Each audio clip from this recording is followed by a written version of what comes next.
இப்போ என்ன பண்ணணும்னா ஒரு டெக்ஸ்ட் ஃபீல்டை வச்சிடணும். ஓகேவா? இங்கே ஒரு டெக்ஸ்ட் ஃபீல்டு வந்துடும். அதுக்கப்புறம் பட்டன் இருக்கும் 1 2 இதெல்லாம் ஹெச்டாக்குள்ள இருக்கிற 1 2 3 3 பட்டன் வந்துடும். 1 அமுத்துனா டெக்ஸ்ட் ஃபீல்டுக்குள்ளே 1 வந்துடணும்.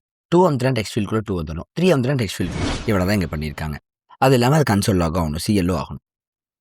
Okay, pretty simple. என்ன பண்ணுறோன்னா இதெல்லாம் டெலிட் பண்ணிவிட்டு, இல்லை அது எல்லாம் டெலிட் பண்ண தேவையில்ல, அந்த டெக்ஸ்ட் ஃபீல்டு அப்படியே வச்சுக்கலாம். ஒரு ஹெச்டாக் போட்டுக்கிறோம். இந்த ஹெச்டாக்குள்ளே 3 பட்டன் இது வந்து 1. இந்த பட்டன் கிளிக் பண்ண என்ன ஆகும்னா டெக்ஸ்ட் ஃபீல்டுக்குள்ளே 1 போகணும், which is very easy. v1 = 1ன்னு போட்டுக்கலாம். அவ்வளோதானே, உள்ளே போயிடும்ல. அப்படியே சிஎல்1 பண்ணிடலாம்.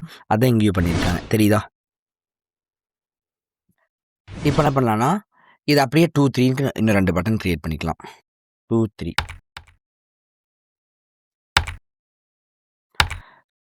இங்கே 2 3 மாற்றலையா?